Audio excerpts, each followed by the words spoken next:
ఇప్పుడు మీ డెక్కన్ కిచెన్ ఎందుకు కూల్ చేశారు? అసలు అదే మీదేనా? నాదేనండి. దగ్గుబాటి సురేష్ బాబు వెంకటేష్ అంటున్నారు కదా, హీరో వెంకటేష్ అంటున్నారు కదా. అవునండి. ప్లేస్ మీద లేకపోతే 2014 రగ్గారు. 2014లో నేను ఈ ప్రాపర్టీ ఈ బ్లూ షీట్స్ ఇప్పుడు ఉన్నది, ఇప్పుడు ప్రెసెంట్ బ్లూ షీట్స్ కొట్టారు. పాత మా ప్రెసెంట్ స్టేటస్ అండి.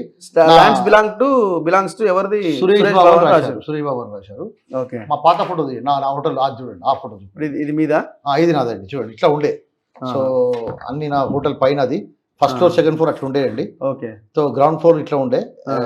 ఇవన్నీ మొత్తము 2014లోనండి నేను సురేష్ బాబు గారి దగ్గర ఈ ప్రాపర్టీ ఒక 1000 గజాలు సురేష్ బాబు గారిది అండి, 1200 గజాలు హీరో వెంకటేష్ గారిది. ఈ 2 ప్రాపర్టీలు కలిపి నేను లీజ్ తీసుకున్నాను 14లో. 1000 గజాలు సురేష్ బాబుది, 1200 గజాలు వెంకటేష్ 2200 గజాలు నేను లీజ్ తీసుకున్నాను. ఓకే. లీజ్ తీసుకున్న తర్వాత ఈ ప్రాపర్టీ 14లో లీజ్ తీసుకున్న 15లో ఓపెన్ చేసామండి. 15లో ఓపెన్ చేసిన తర్వాత 16 వరకు మాకు లిక్కర్ లైసెన్స్ రాలేదు. కొద్ది ఇబ్బంది పడి మేము లిక్కర్ లైసెన్స్ తెచ్చుకున్నాము. అప్పుడు మన సంతోష్ గారు, నాకు హరీష్ రావు గారు హెల్ప్ చేశారు. అప్పుడు అందరితో నేను క్లోజ్గా ఉండేవాడిని. ఎందుకంటే నాకు ఇప్పుడు కూడా ఏంటంటే అప్పుడు కూడా నాకు బీఆర్ఎస్ వాళ్ళే ఎక్కువ పరిచయం. అందరు చైర్మన్లు కానివ్వండి, ఇంకా ఎమ్మెల్యేలు కానివ్వండి, ఎమ్మెల్సీలు కానివ్వండి, వాళ్ళే ఎక్కువ పరిచయం. సో అప్పుడు నాకు కొద్దిగా హెల్ప్ చేశారు. నేను లిక్కర్ లైసెన్స్ వచ్చింది. 16లో లిక్కర్ లైసెన్స్ వచ్చిందండి. 17లో లిక్కర్ లైసెన్స్ వచ్చిన తర్వాత 17 ఆగస్టులో సెప్టెంబర్లో నాకు సురేష్ బాబు గారు అప్పుడు ఏంటంటే ఒక డ్రగ్స్ కేసు అయింది, మీకు ఐడియా ఉంటుంది. అప్పుడు సబ్రవాల్ గారు అప్పుడు రానా గారు ఆ డ్రగ్స్ కేసులో ఉన్నారని అప్పుడు నోటీస్ పంపించారు. పంపించినప్పుడు ఆయన ఏదో టెన్షన్లో ఉండి నేను ఈ ప్రాపర్టీ టీవీలో చూపించారండి, అమ్మేస్తాను అన్నాడు. లేదు సార్, అసలు ఈ ప్రాపర్టీకి మా డ్రగ్స్ కేసుకి మాకేం సంబంధం లేదు, మేము ఇప్పుడు కొనే పరిస్థితి లేదని తనకు చెప్పడం జరిగింది. అంటే మీరు లీజ్లో ఉన్నారు?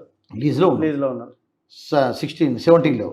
సో తను ఒక సరిగ్గా వేరే వాళ్ళకి అమ్మేస్తానన్నప్పుడు మనం ఇబ్బంది పడతామని చెప్పి పరిస్థితిలో మేము సరే కొనుక్కుంటామని చెప్పి వెళ్ళామండి. ఆప్షన్ లేదు మాకు, ఖాళీ చేస్తారా తీసుకుంటారా. సో 1,20,000 రూపీస్ గజం అని చెప్పాడండి. తర్వాత తన్ని మనం 1,10,000 అడగడం జరిగింది. తర్వాత 1,20,000 కూడా ఒప్పుకోవడం జరిగింది. ఇక అక్కడి నుంచి అండి ఒక 1 ఇయర్ పైన, ఒక 1.5 ఇయర్ వరకు, ఒక 1 మంత్కు 15 డేస్కు ఒకసారి మీటింగ్ పెట్టడము, ఇప్పుడు రేట్ ఏమో తెలుసుకోవడము, మళ్ళీ మాట మారవడం, 130, 140, 150, 160, 170 ఇలా రేట్లు పెంచుకుంటూ వెళ్ళిపోయి లాస్ట్కి రేటు 220 చేశాడండి. 1,20,000 గజం నుంచి 2,20,000 చేశాడు.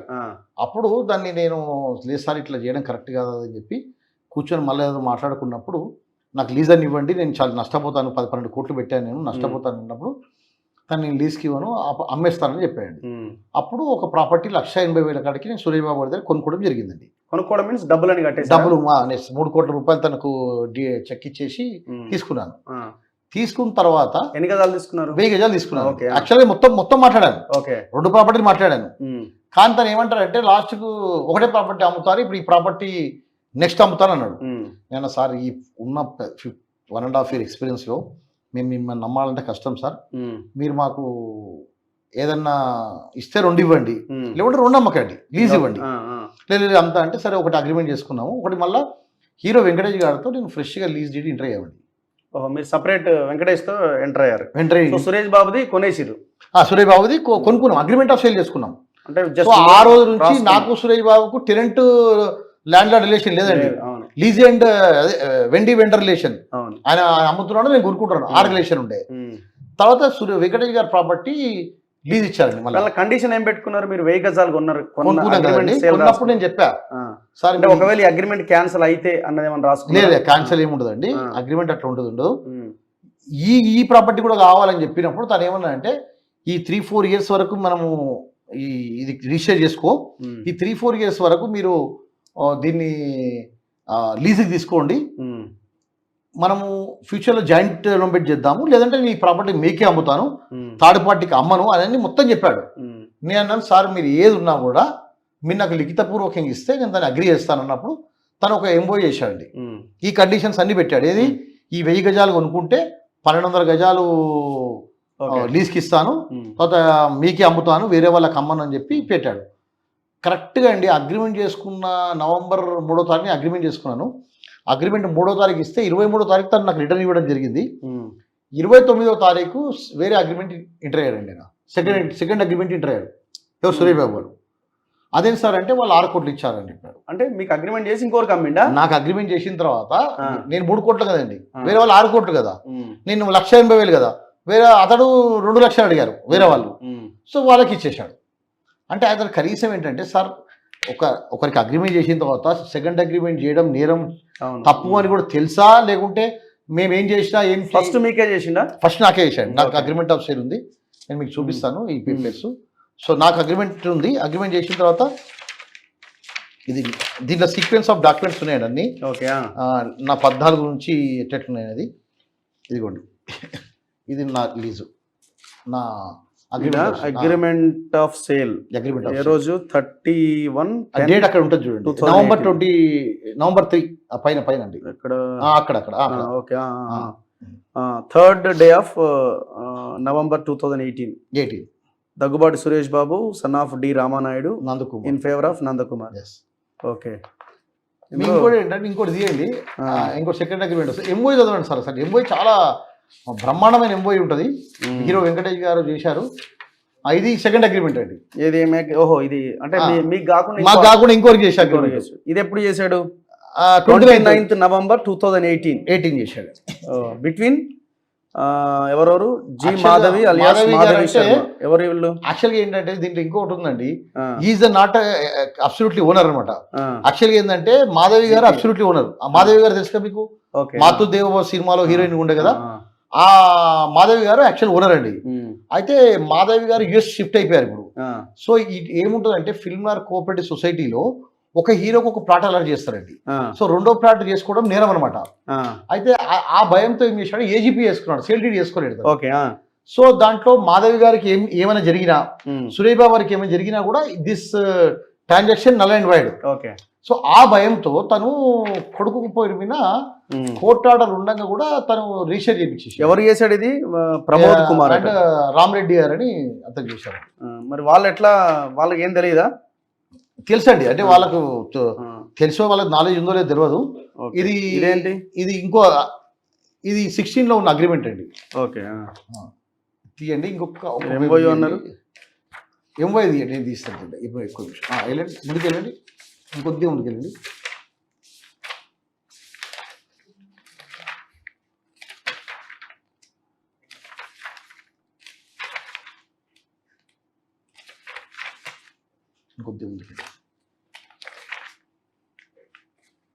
ఇంకొద్దిగా ముందుకెళ్ళండి. ఓ రానా గీనా అందరు ఉన్నారు కదా.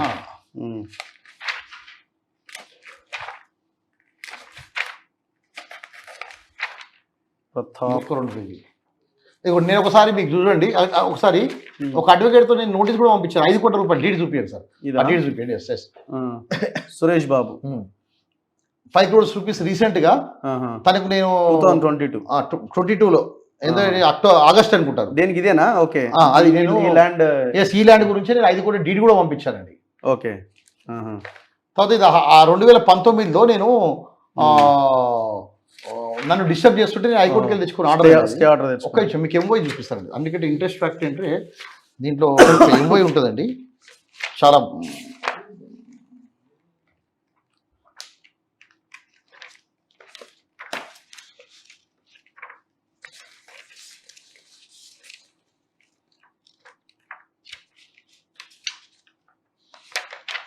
ఇదిగోటి ఇదేమో 2000 నాకు వెంకటేష్ గారు మళ్ళీ 2018లో ఇచ్చిన లీజ్ అండి ఇది. ఓకే. ఓకే, ఇది 18లో ఇచ్చిన లీజ్ అండి. ఇది ఇట్లా పట్టుకోండి. అదేమో ఇది 2018లో ఇచ్చారు. టిల్ డేట్ వరకు ఈ లీజ్ ఉందండి. ఓకే, ఈ లీజ్ ఉంది. ఓకే. ఇది 5 years commencing from the 9th day of November 2018 to 9th day of November 2023. Yes. అంటే ఇంకా 13వ పాయింట్ కూడా చదవండి సార్, ఒకసారి ఓపెన్ చేయండి. లాస్ట్ పేజీలో 13వ పాయింట్ కూడా చదవండి. 13వ పాయింట్ కూడా the lessor and lessee further agreed that in the event of development of the property, both properties shall do a joint venture after the expiry of lease period of 5 years on mutual terms and conditions agreed by the both parties. అంటే ఏమనండి చేద్దాం. తర్వాత MoU చూడండి sir, అదొకటి చూడండి. ఇదేంటి? Memorandum of understanding లో 3వ పేజీ తీయండి సార్. ఓకే.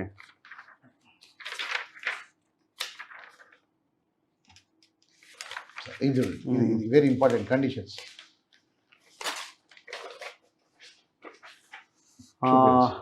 ద ఫస్ట్ రెండు పార్ట్స్ ఇది part 1 and part first party and second party. Okay, so నేను first party and second party. The first part has agreed to the joint development venture with second part premises based on second part's mutual agreement. Okay, the first part will not object to do the joint venture of existing property after 3 years from the date of agreement to the second part. అంటే 3 years తర్వాత నేను joint venture చేయడానికి ఎటువంటి objection లేదని రాశారు కదండి, వెంకటేష్ గారు signature కదండి.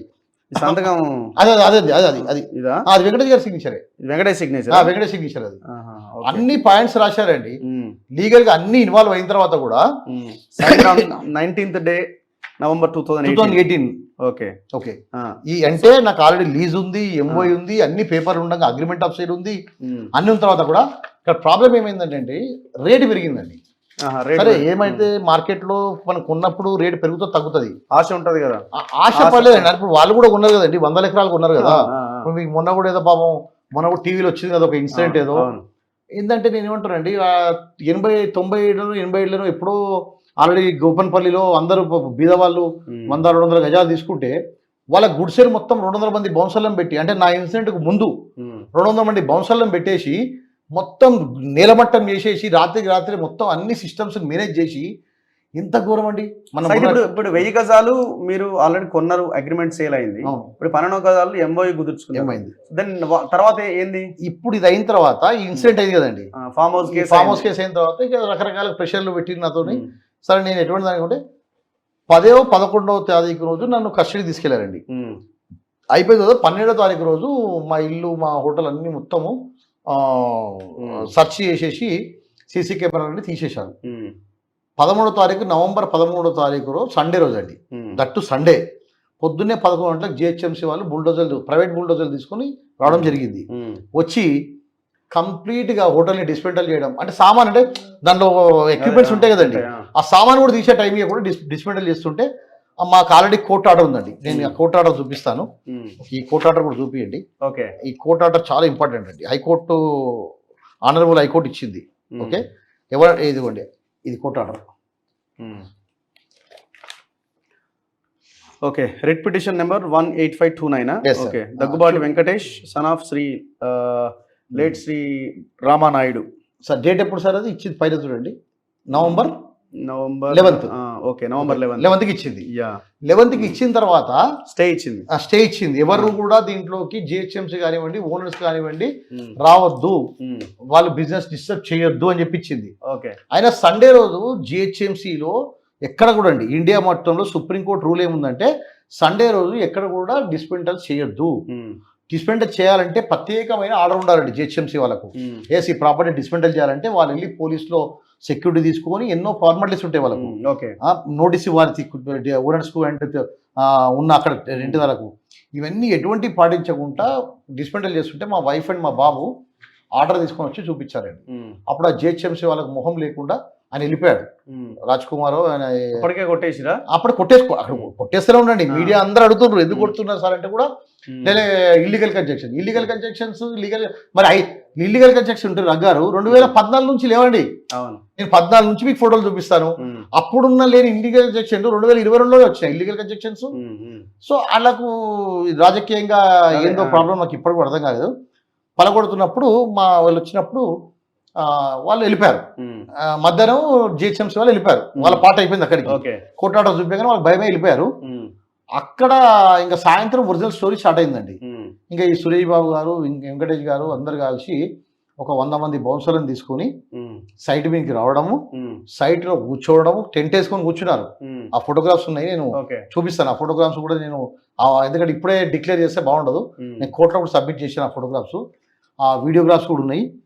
ఇంకోటి చాలా మంది మీడియా మిత్రులు అక్కడ కవరేజ్ ఇద్దామని వెళ్తే మొత్తం 100 మంది బౌన్సర్లు ఎవరిని రానియకుండా ఇట్లా కట్టకట్టుకొని లేవడము, అక్కడ ఎవరు వస్తే వాళ్ళకి కొట్టడం జరిగిందండి. మీడియా వాళ్ళని కూడా కొట్టిర్రు. సరే, వాళ్ళందరూ నైట్కి వెళ్ళిపోయిన తర్వాత ఒక 20 లారీల నా యొక్క క్రాకరీ, కట్టరీ, ఏసీలు అన్నీ అక్కడి నుంచి ఖాళీ చేయించేసి రామానాయుడు స్టూడియోకి తీసుకెళ్ళి పెట్టుకున్నారండి. నేను అక్కడ పైన కొద్దిగా బ్యాంక్వెట్ హాల్ చేద్దామన్నట్టుగా కొద్దిగా ఒక ₹1,00,00,000తో 1,50,00,000తో నేను ఐరన్ స్ట్రక్చర్తో చేయించుకున్నాను. ఐరన్ స్ట్రక్చర్ మొత్తం తీసుకెళ్ళిపోయారండి. ఎందుకు వాళ్ళ వచ్చిన తర్వాత అడిగాను ఏంటైనా ఐరన్ సెక్షన్ ఉందంటే సార్ అది మేము బౌన్సర్లకు ఖర్చు అయిపోయిందంట. ఆ డబ్బులు కూడా అంటే ఆ బౌన్సర్లకు ఖర్చు డబ్బులు కూడా నా దగ్గరేనంట. ఇప్పుడు అక్కడ నాకు జనరేటర్ తప్ప ఏం లేదండి. మొత్తం తీసుకెళ్ళిపోయారు, మొత్తం ఘోరంగా డిస్మెంటల్ చేసేసారు సండే రోజు. తర్వాత నేను బయటికి రావడం డిస్మెంటల్ చేసిన తర్వాత అక్కడ నా పార్ట్నర్స్ ఉన్నారండి, భరిస్తాను 3-4 షాపులు పెట్టుకున్నాను. అందరినీ జూబ్లీహిల్స్ పోలీసులు, బంజారాహిల్స్ పోలీసులు అక్కడే ఉన్నారు. సరే వాళ్ళని అడిగితే వాళ్ళు ఏంది ట్రాఫిక్ అంటే ట్రాఫిక్ వాళ్ళు వస్తారు కదా. ఇప్పుడు జూబ్లీహిల్స్, బంజారాహిల్స్ లాండ్ ఆర్డర్లో ట్రాఫిక్ మేనేజ్ చేయడం ఏంటంటే ట్రాఫిక్ వాళ్ళు చూసుకుంటారు. అందరూ లేడీ కానిస్టేబుల్తో సహా ఉండి టాస్క్ ఫోర్స్లో 20-30 మంది వచ్చారండి. వచ్చి అక్కడ కూర్చొని అక్కడ ఉన్న వాళ్ళందరినీ తీసుకెళ్ళిపోయి మేము టాస్క్ ఫోర్స్ ఆఫీసర్లో కూర్చోబెట్టి మీరు నందకుమార్ మీద కంప్లైంట్ ఇవ్వాలి, ఇల్లీగల్ కన్స్ట్రక్షన్, ఇల్లీగల్గా సబ్లీజ్ ఇచ్చాడు నందకుమార్ అని. సబ్లీజ్ ఇస్తారండి, ఒక్క సబ్లీజ్ చూపించమనండి. ఓకే, నేను ఏమడుతున్నా ఈరోజు అడుగుతున్నాను కదా, కేసులు రిజిస్టర్ చేశారండి. ఇక ఆ రోజు సంది 14th, 15th నుంచి కంటిన్యూగా నా మీద కేసులు బుక్ కూడా మొదలుపెట్టాయండి. రకరకాలుగా ఒక 10 కేసులు ఇక్కడ టాస్క్ ఫోర్స్ బుక్ చేయించిండ్రు, SC ST కేసు రాజధాని నగర్లో బుక్ చేయించిండ్రు, NDPS నాకు డ్రగ్స్కి నాకు సంబంధం ఉన్నట్టు కేసులు బుక్ చేశారు. ఇన్ని బుక్ చేసిన తర్వాత ఇంకా అప్పుడు పీడీ యాక్ట్ పెట్టాలనే ఒక ఆలోచనతో మొత్తం అన్ని విధాలుగా చేసే, ఎందుకంటే నందకుమార్ బయటికి రావద్దు, నందకుమార్ ఇంకా వీళ్ళు కూడా దగ్గుపాటి బ్రదర్స్ ఏమనుకున్నారు అంటే నందకుమార్ బయటికి రాడు. వెంకటేష్ ఇన్వాల్వ్మెంట్ ఉందా ఇక్కడ? ఎక్కడ ఇన్వాల్వ్? వెంకటేష్ మొత్తం సురేష్ బాబేనా వ్యవహారం నడిపించింది? సురేష్ బాబు గారు వ్యవహారం నడిపేదని సురేష్ బాబు గారు అండి. ఎందుకంటే వెంకటేష్ గారు ఎప్పుడు కూడా దీంట్లో మాత్రం వచ్చిండు, ఆయన దీంట్లోకి వచ్చిండు. ఎందుకంటే ఆయన ప్రాపర్టీ కూడా ఉంది కదండి. సో మరి 1-on-1 మాట్లాడిరా వెంకటేష్ తో? నేను లీజ్ అప్పుడు మాట్లాడండి, 2 times లీజ్ తీసుకున్నా కదా, అప్పుడు మాట్లాడాను. పాజిటివ్ గానే ఉండొచ్చు. తర్వాత కోర్టు ఒకసారి కరోనా టైంలో కోర్టు ఇది చేసిందండి, క్రాస్ వెరిఫికేషన్ చేసింది. క్రాస్ వెరిఫికేషన్ చేసినప్పుడు తనకి డాక్యుమెంట్స్ అన్ని చూపించడం జరిగింది కోర్టు. మీవేనా అంటే మీ సిగ్నేచర్ తన సార్ హీరో వెంకటేష్ గారు అన్ని అగ్రీ చేశారండి. ఎస్ నేను చేశాను, లీజ్ చేశాను, ఎంఓఈ చేశాను, అన్ని అగ్రీ చేశారు. అన్ని అగ్రీ చేసిన తర్వాత తన ఎప్పుడు కూడా నేను కూడా తను ఏంటంటే డివోషనల్ పర్సన్, తాను ఎప్పుడు కూడా న్యాయం ధర్మానికి ఉంటాడని అందరు చెప్పేవాళ్ళు. సరే సురేష్ బాబు గారు అంటే మొత్తం బిజినెస్ వ్యవహారాలు చూసుకుంటారు. కొద్దిగా ఏంటంటే సురేష్ బాబు గారు ఏంటంటే తను పట్టుకున్న అంటే తను అంటే మొండి వ్యక్తిత్వం అండి. అంటే అంతే ఏదో ఇప్పుడు వెంకటేష్ ఇందులో డైరెక్ట్ గా అయితే ఇన్వాల్వ్ అయ్యింది. దీంట్లో వెంకటేష్ గారు డైరెక్ట్ ఇన్వాల్వ్ అయ్యారు. డిస్మెంటల్ చేసేప్పుడు అక్కడే ఉన్నారంట, కార్లో వచ్చి కూర్చున్నారంట, అక్కడే కార్లో కూర్చున్నారు. తర్వాత వాళ్ళ అభిరాము, రానా అందరు కూడా అక్కడే ఉన్నారు. టెంట్ వేసుకున్నారండి, కొద్దిగా ఎండ మరి ఏముందో ప్రాబ్లం వాళ్ళకు, టెంట్ వేసుకొని కూర్చున్నారు. టెంట్ వేసుకొని కూర్చొని మొత్తం డిస్మెంటల్ చేశారండి. అక్కడ నుంచి అందరితో కేసులు పెట్టించారు. ఇప్పుడు వాళ్ళే కబ్జాలో ఉన్నారా? కబ్జాలో వాళ్ళేం లేదు, కోర్టు నుంచి నాకు ఆర్డర్స్ ఉన్నాయండి. ఈ రోజు కూడా 2 ప్రాపర్టీలో కూడా not to ఎలినేట్, not to interfere ఉందండి. కానీ అక్కడ మా మనిషి ఉన్నాడండి. మా మనిషి ఉంటే మళ్ళీ మా మనిషిని రోజు వాళ్ళు వచ్చి భయపెట్టేయడము, పంపించడం అక్కడి నుంచి, మళ్ళీ వచ్చేసి ఇల్లీగల్గా వర్క్ చేయడము. మళ్ళీ ఇప్పుడు మళ్ళీ డిస్మెంటల్ చేసి వేరే వాళ్ళకి లీజ్కి ఇచ్చేస్తాం, మీరు ఎవరికి చెప్పుకుంటారో చెప్పుకోండి అంటే నేను అన్న లాస్ట్ గవర్నమెంట్లో నువ్వు ఏం చెప్తే చేసిండ్రు, ఈ గవర్నమెంట్ అంటే ఇప్పుడు అంటే ఆయన ఏంటంటే ఏ గవర్నమెంట్ ఉన్నా మాకేంటి, ఏ గవర్నమెంట్ ఉన్నా మాకు మా జేబులో ఉంటుంది అన్నట్టుగా మధ్యవర్తులతో మాట్లాడుతున్నారు. నన్ను ఎవరేం చేయలేరు, ఏ గవర్నమెంట్ ఉన్నా కూడా నన్ను ఎవరేం చేయలేరు. అంతేగా సపోర్ట్ ఎట్లా దొరికింది ఈయనకి? అంటే కోర్టు ఆర్డర్స్ ఉన్నా కూడా అధికారులు అయితే బేసిక్ గా కోర్టు ఆర్డర్స్ వీటిని చూసుకొని ముందుకు వెళ్తారు కదా. నేను అదే ఏమంత ఇన్ఫ్లుయెన్స్ అంటే ఇప్పుడు సార్ నాకు తెలిసి అయితే తను ఏం చెప్తున్నానంటే ఇప్పుడు సురేష్ బాబు గారు చెప్పడం ఏంటంటే మార్కెట్లో ఇదంతా ఇప్పుడు చేసింది మరి ఎవరు నాకు తెలియదు, కేసీఆర్ గారు KTR గారే చేయించారు ఇదంతా అని చెప్పి తను మార్కెట్లో చెప్తున్నారండి. ఇప్పుడు అంటే నేను వాళ్ళకి ఏం ఇంట్రెస్ట్ ఉంటుందని అడిగా. ల్యాండ్ మాకు ఇచ్చేయండి అని ఉంటారేమో, ఏమో మరి అట్లాంటిది ఒప్పందాలు మేము కొంటాం కానీ మీరైతే సైడ్ చేయండి, మేము సహకరిస్తాం. మరి అలాంటి ఒప్పందం జరిగితే నాకు చెప్పలేవండి. ఈరోజు కూడా మరి అలాంటి ఒప్పందం ఉందా తెలుసుకోవాలి. నేను ఏమంటాను అంటే ఈ ఎమ్మెల్యే కేసులో కూడా వీళ్ళ హస్తం ఏముందని కూడా ఎంక్వైరీస్ చేయాలి మనం. ఫామ్ హౌస్ ఎమ్మెల్యే కేసులో కూడా సురేష్ బాబు గారిది అండ్ హీరో వెంకటేష్ గారికి సంబంధించింది ఏమైనా ఉందా అనేది కూడా మనం ఎంక్వైరీ చేయాల్సి వస్తుంది. ఎట్లా వాళ్ళ పాత్ర ఏముంటుంది, ఏ పాత్ర అదే ఎంక్వైరీలో బయటపడుతుంది వాళ్ళ పాత్ర ఏముందనేది. ఎందుకంటే వాళ్ళ పాత్ర ఏముందనేది ఎంక్వైరీలో బయటపడుతుంది. ఎందుకంటే ఇప్పుడు ఒకటండి వాళ్ళ పాత్ర లేదే అనుకోండి, వాళ్ళ పాత్ర లేకుంటే ఈ కేసు నేను జ్యుడిషియల్ కస్టడీలో ఉన్నప్పుడు నా సామాన్ అంతా తీసేసి నా హోటల్ ఏమంటారు కోర్టు ఉన్నాయండి, కోర్టులను గౌరవించాలి మనం. లోయర్ కోర్టు ఆర్డర్స్ ఉన్నాయి, నాకు సిటీ సివిల్ కోర్టులో ఆర్డర్స్ ఉన్నాయి, హైకోర్టులో ఆర్డర్స్ ఉంది, కనీసం కింది కోర్టు పై కోర్టును కూడా గౌరవించేవాడికి ఎక్కడ వెళ్ళాలండి. మనము ప్రజాస్వామ్యంలో కోర్టులు పోలీసు వాళ్ళ మీద ఆధారపడి మనం బతున్నామండి. ఓకే, పోలీసు వాళ్ళే దౌర్జన్యంగా ఖాళీ చేపించేసి ఉమ్, వాళ్ళకి హ్యాండ్ ఓవర్ చేసి ఉమ్, కోర్టు ఆర్డర్లు కూడా ధిక్కరణ చేసేస్తే హైకోర్టు వచ్చిన తర్వాత హైకోర్టు కంటెంప్ట్ ఫైల్ చేశానండి. ఫైల్ చేసినప్పుడు జిహెచ్ఎంసీ కమిషన్ పిలిచిండ్రు. పిలిచి అక్కడ జడ్జి గారు అడిగారు, మీరు సండే రోజు ఎందుకు డిస్మెంటల్ చేశారు? ఉమ్, పెద్దవాళ్ళకు ఒక న్యాయం, పేదవాళ్ళకు ఒక న్యాయమా? ఉమ్. మీకు అసలు అక్కెక్కడిది? కంటెంప్ట్ వేసిరా? కంటెంప్ట్ చేశాను. ఆ, కంటెంప్ట్ చేశాను, అన్ని టీవీలో కూడా వచ్చింది కదా. ఓకే. ఆ, దాంట్లో ఇప్పుడు టాస్క్ ఫోర్స్ పోలీస్ని and Jubilee Hills, Banjara Hills um. And Suresh Babu గారిని, హీరో వెంకటేష్ అందరినీ ఇంప్లీడ్ సో చేశామండి. ఇప్పుడు ఆ ప్రాపర్టీ మీద అంటున్నారా మీరు? ప్రాపర్టీ నేను లీజ్ తీసుకున్నాను, ఒకటి అగ్రిమెంట్ చేసుకున్నాను. ఉమ్, ఆ ప్రాపర్టీ కోర్టు దృష్టిలో నాదే, నేను నా దృష్టిలో కూడా నాదేనండి ఆ ప్రాపర్టీ. ఓకే. ఆ, కానీ ఇప్పుడు వాళ్ళకు బలం ఉంది, డబ్బులు ఉన్నాయి. ఉమ్, ఓకే, మేము 100 మంది బౌన్సర్లను పెడతాము, గుండాయుధం చేస్తాము. ఒకటి ఏంటంటే బాధాకరం ఏంటంటే, మీ దగ్గర డబ్బులు ఉండొచ్చండి, ఉమ్, ధర్మం న్యాయం పాటించండి, కోర్టును గౌరవించండి. ఉమ్, అరే మేము మధ్యతరగతి కుటుంబం గారు, ఆ, మేము ఏదో చాలా కష్టపడి వచ్చి ఇక్కడ ఏదో బిజినెస్ బాగుంటుందని పెట్టుకున్నాము. ఒక్క రోజు కూడా బిజినెస్ చేయలేదండి. ఆ, మొత్తం సరే నీ ప్రాపర్టీ పెరుగుతుంది తగ్గుతుంది, ఉమ్. పెరిగితే మరి అమ్మినం ఎందుకు మరి? అవును, ఇప్పుడు నేనైతే ఇప్పుడు నేను లీజ్ అసలు తీసుకున్నాను, అమ్మడం ఒకటైతే అయితే ఇద్దరికి అగ్రిమెంట్ ఎట్లా చేసిండు? అగ్రిమెంట్ ఎట్లా చేసిండు? ఉమ్. ఇద్దరికి అగ్రిమెంట్ చేసి మళ్ళీ కొడుకు రీసైన్ చేసిండు, మళ్ళా మళ్ళీ కొడుకు రీసైన్ చేసిండు. చేసిండు. దాంట్లో కూడా గవర్నమెంట్ వాళ్ళు షీట్ చేసిండు. మీకు ఆ డాక్యుమెంట్స్ ఇస్తా, ఆ, నేను రేపు మీకు పంపిస్తాను. మాకు 18 కోట్లకు, ఉమ్, ఒకరికి 20 కోట్లకు, ఉమ్, కొడుకు 9 కోట్లకు, అంటే స్టాంప్స్ అండ్ రెవెన్యూ శాఖను కూడా మోసం చేసిండు. ఆ, ఫిల్మ్ ఆర్ట్ సొసైటీని కూడా మోసం చేసిండు. ఉమ్, ఇవన్నీ మోసం చేయడం, ఇవన్నీ ఒక ఎత్తండి. ఓకే, కోర్టులో ఉంది, కోర్టు ఏ విధంగా చెప్తే నేను కోర్టును గౌరవిస్తాను, కోర్టు ఏ విధంగా చెప్తే ఆ విధంగా చేస్తాను. ఉమ్, కానీ ఇంత ఘోరమైన అంటే డే రాబరీ, ఉమ్, థెఫ్ట్, ఆ, డే రాబరీ, ఉమ్, ట్రెస్పాసు, ఉమ్. కోర్టు ఆర్డర్లు దెక్క చేయకుండా వచ్చి కూర్చుంటే దానికి ఎవరు సమాధానం చెప్తాం? మరి ఇప్పుడు గవర్నమెంట్ చేంజ్ అయింది కదా, మరి ఏం ప్రయత్నం చేయలేదు? ప్రయత్నం అదేండి. ఇప్పుడు అందుకే గవర్నమెంట్ చేంజ్ అయింది, ఉమ్, నాకు న్యాయం జరగాలని చెప్పి. నేను ఆల్రెడీ, ఎందుకంటే నేను మీడియా ముందుకు రావడానికి కూడా కారణం ఏంటంటే, నేను ఇట్లే సైలెంట్గా కూర్చున్నాను అనుకోండి, ఉమ్. నేను 1 year వరకు బయటికి రాకపోవడానికి ఆల్మోస్ట్ మీరు 2-3 వారాల నుంచి మాట్లాడుతున్నారు కదా. అవునండి. సో మరి వాళ్ళు ఏం పిలిచి కూర్చొని మాట్లాడదామని ఏమైనా వెంకటేష్ నుంచి, వాళ్ళకి సురేష్ బాబు నుంచి ఏమైనా వచ్చిందా? లేదండి. వాళ్ళకు ఎంత అంటే వాళ్ళకు ఒక డబ్బు ఉందనే ఒక అహంకారము ఉండొచ్చు, ఉమ్, లేకుంటే మమ్మల్ని ఎవరేం చేస్తారనే ఒక అహంకారం ఉండొచ్చు, లేకుంటే ఏదైనా ఉండొచ్చు. నేను అన్నాను, సార్ ఇప్పటికి కూడా మేము డబ్బులు ఇచ్చేస్తాం, ఉమ్, మేము ఏదో బీదర్ వాళ్ళము, మా 20 కోట్ల రూపాయలు మీరు సామాన్ తీసుకెళ్ళిపోయినారు, ఉమ్, మా సామాన్ ఇంటి కనీసము ఉమ్, మేము ఇంకెక్కడైనా వ్యాపారం చేసుకోవాలి కదా, నాకు బ్రెడ్ అండ్ బటర్ పోయింది నా మీద. నిజంగా అండి, ఈరోజు కూడా పాపం నా స్టాఫ్ అందరికి శాలరీస్ లేకుండా పాపం రోడ్డు మీద ఉన్నారు వాళ్ళందరూ. అవునులే, ఇంతమంది రోడ్డు మీద పడ్డారండి. ఒక వ్యవస్థను నాశనం చేసి మీరు.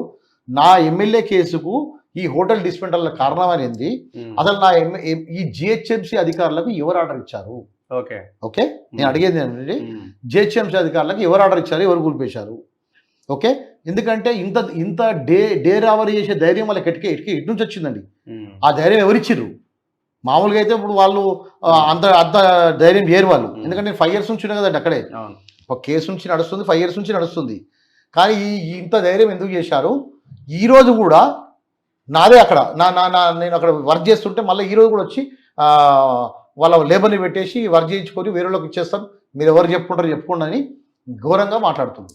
ఉమ్, చూద్దాం ఏం జరుగుద్దో. మీరు మీ ఫైట్ మీరు నాది కంటిన్యూ ఒకటే రగ్గారు, నా రిక్వెస్ట్ అవసరం అయితే మన ఏంటంటే, లొకేషన్కి వెళ్ళి కూడా మనం లేదు తప్పకుండా మీరు రండి. నేను ఒకరోజు అందరినీ, మిమ్మల్ని మీడియా మిత్రులు అందరినీ, ఎందుకంటే ఇప్పుడు ఉమ్, నాకు పోలీస్ న్యాయం చేయనప్పుడు నాకు అంటే ఇప్పుడున్న అంటే అందరి వ్యవస్థ ఒకటేలా ఉండదు. ఉమ్, ఇప్పుడున్న కమిషనర్ గారు కూడా చాలా స్ట్రిక్ట్ అని విన్నాను, డీజీపీ గారు అంత వ్యవస్థ చేంజ్ అయింది.